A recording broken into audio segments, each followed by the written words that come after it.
வண்ண வண்ண வளவி போட்டு வசமாக வளைச்சு போட்டு என்ன கட்டி இழுத்து போகும் இழந்தேகமே.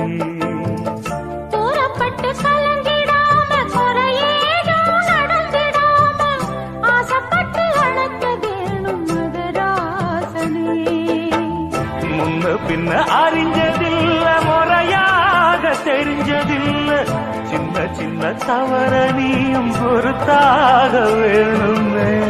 புத்தகத்தில் படிக்கவில்லை புரியாம நடிக்கவில்லை வித்தைகளை விவரமாக வெளியாக்க வேணுமே. இந்த மேனி இன்பத்தோணி